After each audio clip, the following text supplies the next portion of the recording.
Buonasera e benvenuti al TG Sicilia, subito i titoli di questa edizione. Attenzione puntata sul caso di Filippo Mosca, il giovane di Caltanissetta detenuto in Romania da 8 mesi in condizioni disumane. Dopo la notizia del ritorno in Italia di Chico Forti si riaccende la speranza per mamma Ornella. Spero che l'Italia pensi a mio figlio e ai tanti connazionali rinchiusi nelle carceri di altre nazioni. Strage di Altavilla, continua lo scambio di accuse tra la coppia di Predicatori e Barreca. Intanto le indagini degli investigatori si concentrano sulla 17enne, unica superstite insieme al padre che, interrogata, si è contraddetta più volte.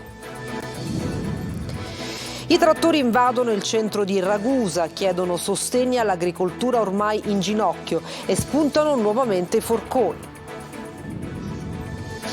Si allarga lo scandalo dell'Università Fantasma. Tra gli studenti cechi ha pagato la retta anche più di 100.000 euro, pronti gli esposti per il sequestro dei beni. Bullismo dilagante, l'ultimo caso nell'Agrigentino, a metà con il revenge porn, e non mancano estorsioni e minacce social. Etna, la scarsa nevicata dei giorni scorsi non permette agli appassionati di sciare, ma i turisti e gli amanti del vulcano ne approfittano per una passeggiata e per godere del panorama. Il calcio, altra sconfitta per il Palermo che viene piegato 4-2 dal Brescia. Rosanero ormai in crisi e lontanissimi dalla promozione diretta. Il Catania domani in casa contro il Monterosi.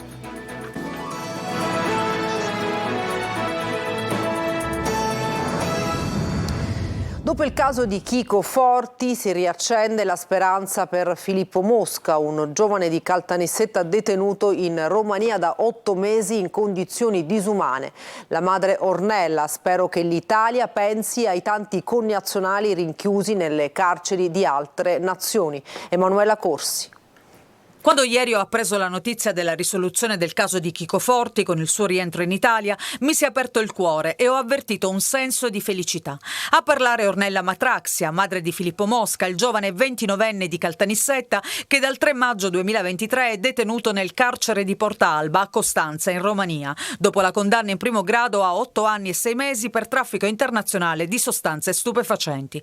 Ritengo che l'Italia, che è un grande paese, debba anche pensare ai tanti connazionali rinchiusi nelle carceri di altre nazioni e detenuti in condizioni difficili e spesso disumane, come sta capitando a mio figlio Filippo, continua Ornella.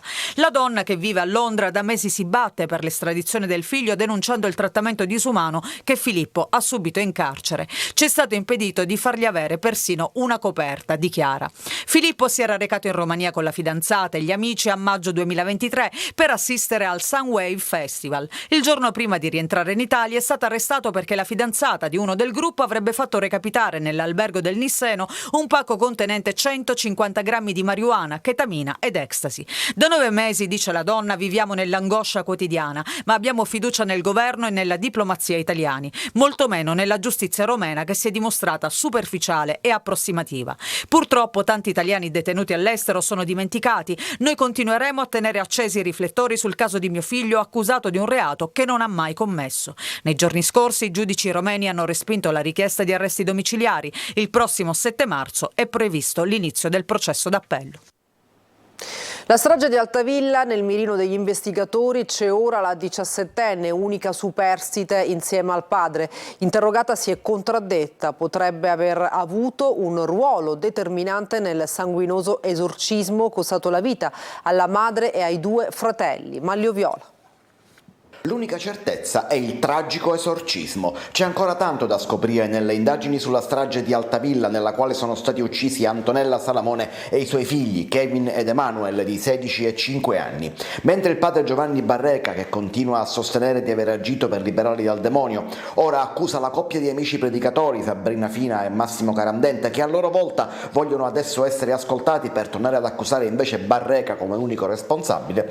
Gli investigatori si concentrano invece su Miriam, Miriam Barreca, la figlia 17enne, unica superstite della strage insieme al padre. La ragazza ha cambiato più volte versione, all'inizio ha detto di aver trovato i fratelli morti una mattina quando si è svegliata, poi si è presentata agli investigatori ed ha confessato di aver assistito alle torture, ma non di avervi partecipato, sposando l'esigenza di liberare la casa e i suoi congiunti dal demonio. Ma il suo ruolo potrebbe essere ben più determinante di così, secondo gli inquirenti, e anche la procura dei minori la considera socialmente pericolosa, tanto da tenerla in carcere. Nel vorticoso scambio di accuse irrompe infine anche l'attesa perizia psichiatrica, che in una vicenda del genere non poteva mancare. La difesa di Barreca ha infatti ottenuto il via libera dalla procura. La perizia difensiva sarà effettuata dal psichiatra Alberto Caputo e dalla criminologa Roberta Buzzone. Continua la protesta dei trattori che oggi hanno invaso il centro storico di Ragusa, chiedono sostegni al settore ormai in ginocchio. Luca Ciliberti. I trattori invadono Ragusa. Questa mattina un corteo non annunciato è apparso nel centro storico del capoluogo ibleo, guidato da un mezzo con una bara con sopra la riproduzione in plastica di una mucca. Un messaggio chiaro alle istituzioni a cui gli agricoltori chiedono mezzi e politiche per la sopravvivenza. Abbiamo portato in città un altro grido di dolore. Noi possiamo dire solo una cosa: oggi c'è una novità, oggi sono i presidi della provincia di Ragusa tutti uniti nella protesta, cosa che già ci riempie d'orgoglio, è un grande passo.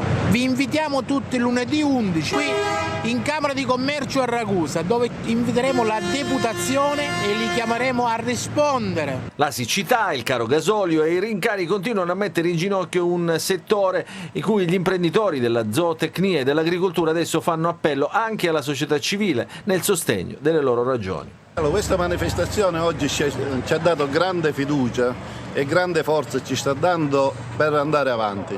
La gente passando con il corteo ci ha applaudito e ci ha detto: andate avanti, non vi fermate. Volevo lanciare anche un appello all'altra parte della popolazione affinché la prossima volta siamo di più. Il governo regionale ha varato una legge finanziaria da 600 milioni di euro, ma completamente priva di interventi seri per l'agricoltura, attaccano gli esponenti di opposizione che cavalcano la protesta e, sul piano europeo, invitano il presidente Schifani a farsi paladino di questa battaglia a Bruxelles. Si allarga lo scandalo del Bosnia Gate, pronti gli esposti per il sequestro dei beni. Tra gli studenti c'è anche chi ha pagato le rette più di 100.000 euro. Marco Gullà.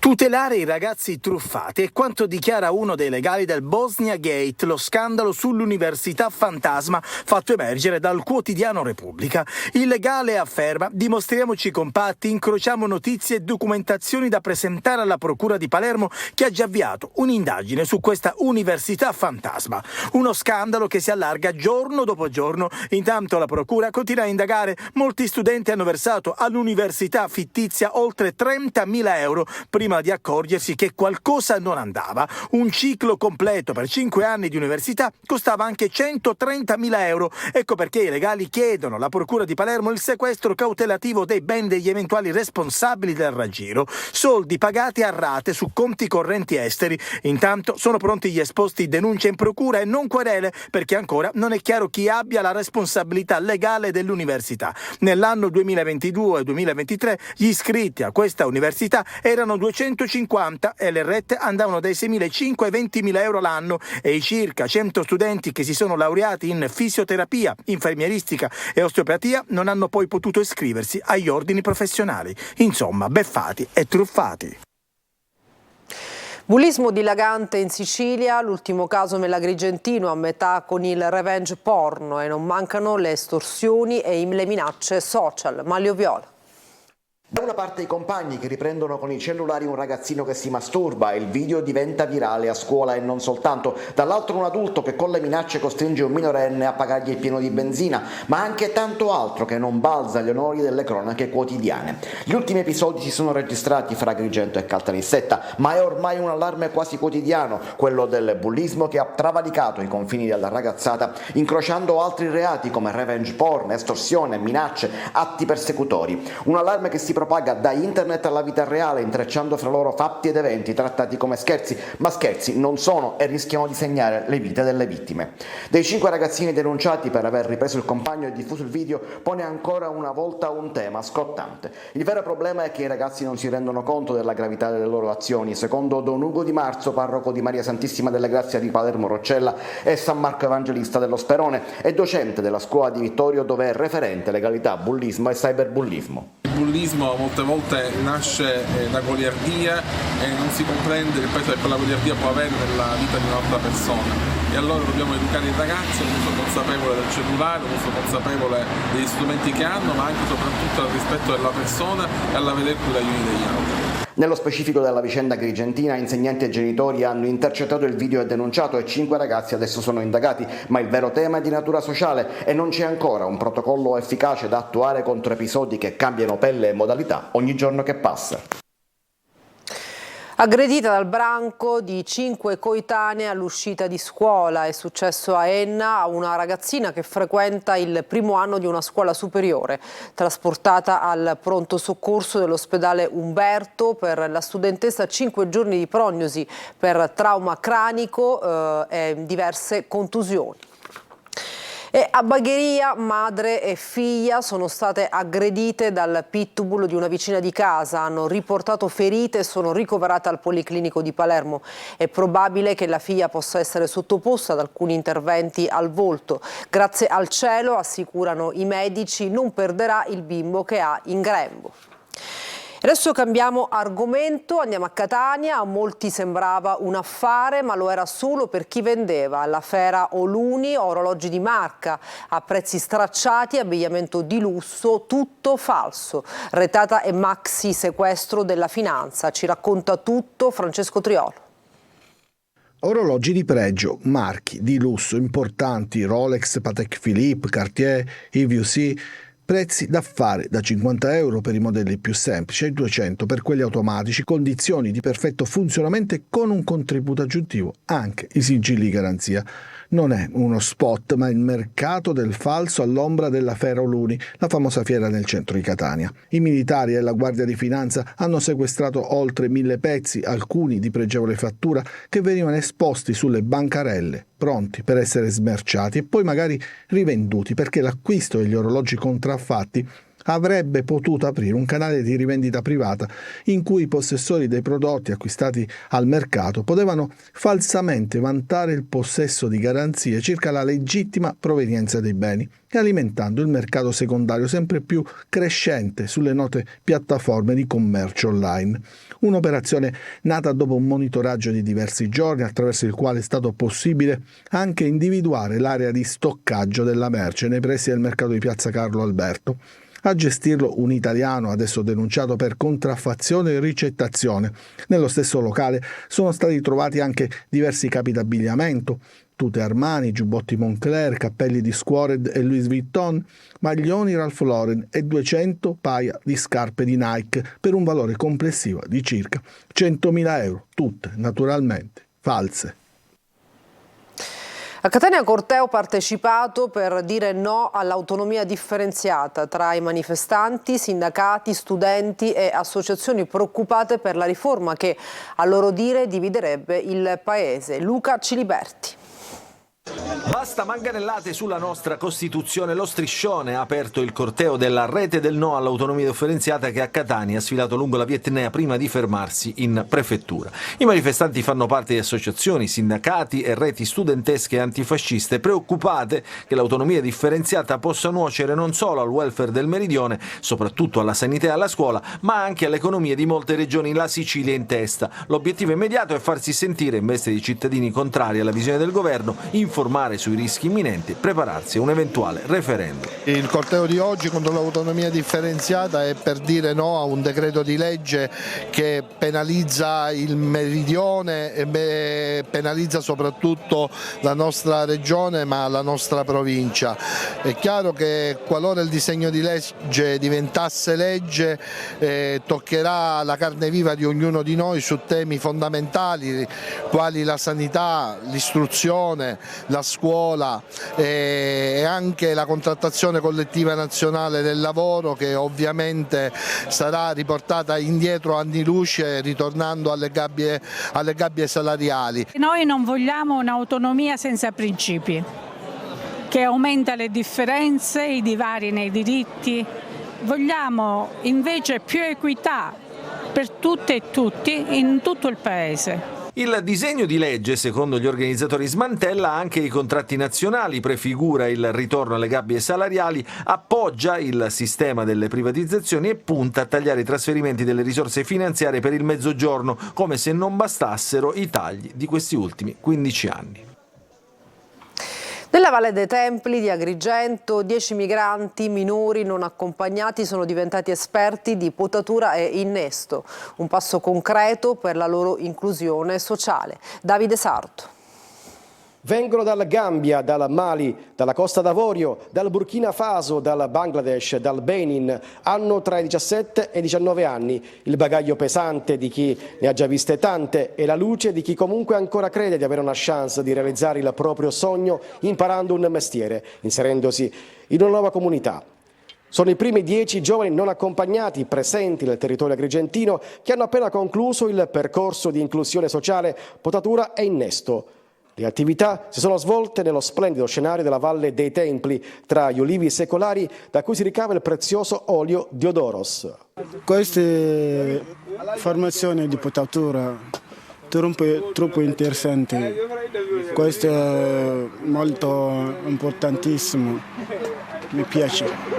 E mi piace molto questo lavoro perché va mi mostrare nello e sviluppo d'agricoltura. Questo lavoro mi piace molto. Il lavoro a potatura è buon lavoro, mi piace troppo. Il corso è stato organizzato da Al-Karub, cooperativa sociale di Agrigento, in collaborazione con l'Ente Parco Archeologico e l'azienda Valparadiso. Questo è un progetto nazionale che si svolge tra Torino ed Agrigento ed è rivolto a 60 ragazzi stranieri non accompagnati. Sono percorsi di formazione e di accompagnamento al co-housing per minori e neomaggiorenni nella filiera agroalimentare. Terminato il corso sarà possibile per le aziende interessate avviare un serio inserimento lavorativo dei ragazzi, in un contesto dove è sempre più difficile trovare operatori con competenze specifiche. E adesso parliamo dell'Etna, poca neve, nuvole basse, nessuna possibilità di sciare, ma i turisti e gli appassionati affollano ugualmente il vulcano per trascorrere una giornata lontano dalle frenesie della città. Eva Spampinato. Lo slittino c'è, la neve no. La neve manca effettivamente. E quindi che si fa? E quindi ci facciamo un giro più in alto che potessimo salire. La perturbazione degli scorsi giorni non è bastata per far arrivare la tanto attesa nevicata che potesse consentire l'apertura degli impianti sciistici a Etna Nord, così come a Etna Sud, lo vedete. Ma famiglie e turisti approfittano del fine settimana e della poca neve per trascorrere una giornata diversa. Siamo qui per farci un giro, giocare un po' con la neve, i bambini. Pensavate di trovarne di più? In realtà sì, però non siamo delusi. Provate a fare un pupazzo di neve? Sì, stiamo provando. E come può vedere, l'abbiamo raccolta quel poco che c'è. Anche la carota? Sì. È la tradizione del pupazzo di neve. Proviamo con la funivia a salire e vediamo se troviamo un po' di neve. Nello spiazzale si vedono i pullman carichi di turisti stranieri, ma anche di persone che arrivano da tutta la Sicilia. Questa per gli operatori del settore sci è stata praticamente una stagione fantasma. I commercianti confidano nella Pasqua. Ormai con la neve ora cominciano ad arrivare i turisti perché siamo vicini a Pasqua, quindi ormai siamo in piena stagione turistica, perché qua noi normalmente da marzo fino a ottobre lavoriamo sempre con i turisti. Ma una volta arrivati a quota 2500 metri lo spettacolo è sempre mozzafiato. Non solo slittini, anche bici. Assolutamente sì, da sempre, sia estate che inverno. Scaliamo un po' il monte fino a dove è possibile andare. Vediamo delle fumarole qui in alto nel cratere del 2011, vediamo se riusciamo a vedere la magnificenza della Valle del Bove e poi andiamo giù dritti fino a Nicolosi a 800 metri. Un'area turistica dello Stretto per attrarre sempre nuovi viaggiatori. È il patto siglato tra i sindaci di Messina e Reggio Calabria. Francesco Triolo. Un'area unica, sinergie e mobilità per catturare nuovi flussi turistici e movimentarli tra le due città. È il patto dello Stretto, quello siglato tra i sindaci di Messina e Reggio Calabria, Federico Basile e Giuseppe Falcomatà. La presenza e il potenziamento con l'arrivo di Ryanair dell'aeroporto dello Stretto diventa l'occasione per promuovere una vera integrazione tra le due città. Ho cominciato a ragionare buttando giù non solo numeri ma anche relazioni progettuali, ci vedremo a breve, ci sono gli assessori che già stanno dialogando da un po' di tempo. L'area integrata dello Stretto, al di là del ponte sullo Stretto di Messina, è una realtà che viviamo a 360 gradi, quindi è chiaro che oggi abbiamo ancora più necessità di creare una sinergia. Sì, sull'aeroporto dello Stretto la Regione ha fatto un grosso investimento con Ryanair che porterà 7 nuove rotte da maggio, quindi questo ci obbliga a fare in modo che i turisti che arriveranno possano conoscere le bellezze della città metropolitana di Reggio Calabria, ma anche le bellezze di Messina e del suo litorale. Ecco perché bisogna ragionare insieme in termini di accessibilità.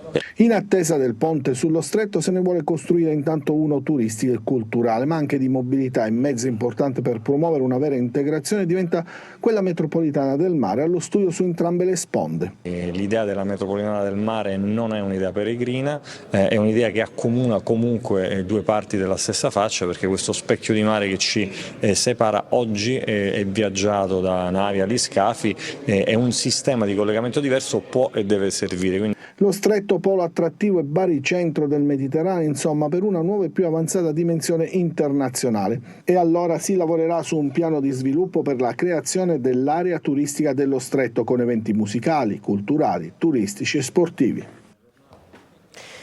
10 minuti di applausi hanno suggellato il successo della prima mondiale dell'opera lirica Il berretto a sonagli al Massimo Bellini di Catania. Solo una pazza direbbe al mondo ciò che sto per dire, che Ciampa è il capo di questa cosa vostra, canta Beatrice Fiorica, in uno dei momenti chiave dell'opera liberamente tratta dal capolavoro di Pirandello, in cui emerge la denuncia civile contro mafia e disparità di genere. Una straordinaria intensità timbrica e armonica attraversa la partitura di Marco Tutino sul libretto di Fabio Cesara. Sul podio Fabrizio Maria Carminati, regia di Davide Livermore. E adesso andiamo in pubblicità e torniamo tra poco con il calcio.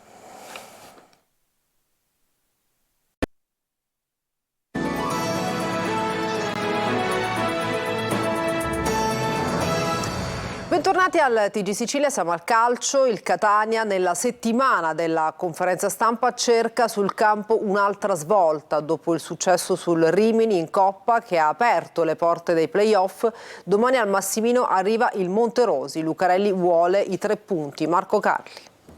Le parole e i fatti. Nella settimana delle conferenze stampa e dell'indispensabile passaggio del turno con il Rimini in Coppa, il Catania cerca un'altra vittoria sul campo. Domenica al Massimino arriva il Monterosi, lievemente in ripresa ma ancora in zona play-out, dove il Catania non può finire se vuole sfruttare il vantaggio acquisito in Coppa. Anzi, in classifica bisogna risalire in tutti i modi perché il 15° posto dà il senso della stagione dei rossazzurri che dopo la bella serata con Rimini adesso cercano la svolta anche in campionato. Tante volte abbiamo in Coppa Italia fatto dei risultati importanti, poi purtroppo non siamo quasi mai riusciti a ripeterci in campionato nella partita successiva. I KO di Carmine, infrazione all'alluce che sarà valutato ulteriormente nelle prossime settimane. Quaini, lesione muscolare, e Rapisarda, out da alcune giornate, oltre qualche altro acciaccato e l'impegno infrasettimanale di Avellino, aprono le porte al turnover, che ci sarà, anche se la partita col Monterosi è considerata importante per le insidie che porta con sé e per la volontà di allontanarsi al più presto dalla zona calda della classifica. È una partita difficile e detto questo dovremo comunque senz'altro riuscire a portare a casa una vittoria che per noi sarebbe importante per sistemare anche la classifica in campionato, perché il fatto che abbiamo acquisito con la vittoria di mercoledì un posto privilegiato nei playoff non vuol dire che io in primis non abbia voglia di sistemare la classifica in campionato. Catania-Monterosi sarà seguita da Telecolor con diretta stadio, collegamenti dal Massimino e interventi da studio. Dopo la partita, come sempre, le interviste ai protagonisti. Altra sconfitta per il Palermo che viene piegato 4-2 dal Brescia. Rosanero ormai in crisi e lontanissimi dalla promozione diretta. Marco Gullà. Il Palermo perde ancora, perde male, perde anche il treno per la promozione diretta e probabilmente adesso deve anche pensare a mantenere la zona playoff. Caduta libera. Rosanero sconfitte a Brescia per 4-2, una partita rocambolesca che si è giocata solo nel primo tempo, con 6 reti e un'espulsione, quella di Marconi che ha lasciato il Palermo in 10 al 20° della prima frazione di gara. Inspiegabili alcune scelte iniziali di Corini, che ha lasciato fuori Diachité, Ranocchia e Segre, così al pronto via dopo alcuni secondi e il Brescia a passare con questo gol di Borrelli. Il Palermo però reagisce subito, Di Mariano atterrato in aria e calcio di rigore, Brunori non sbaglia, 1-1. Gara vibrante, ricca di emozioni, Di Francesco dopo qualche minuto trova la rete del 2-1. Ma come succede spesso, i rosanero non mantengono mai il vantaggio. Ingenuità di Lund, Marconi già ammonito fa fallo da ultimo uomo su Borrelli. Rosso, Palermo in 10, la partita cambia ancora. Il Brescia trova il pareggio con questa parabola perfetta di Paghera, è 2-2, ma non è finita qui. Il Palermo non ha gioco, al 41esimo Borrelli salta e trova il gol del 3-2 di testa. Finale di tempo, autogol rocambolesco in collaborazione tra Nedelciaru e Di Francesco. Il risultato è il gol per le rondinelle, 4-2. Nella ripresa Corini prova a rimediare ma toglie Brunori per Mancuso, dentro anche Ranocchia. Il Brescia addormenta il match, i siciliani provano a rientrare ma non riescono ad accorciare qualche occasione, ma niente di più. Sconfitta giusta e meritata. Il Palermo è in crisi e sonoro di Corini la società non ci pensa, si va avanti con l'allenatore bresciano. E per stasera ci fermiamo, grazie per averci seguito e buona serata.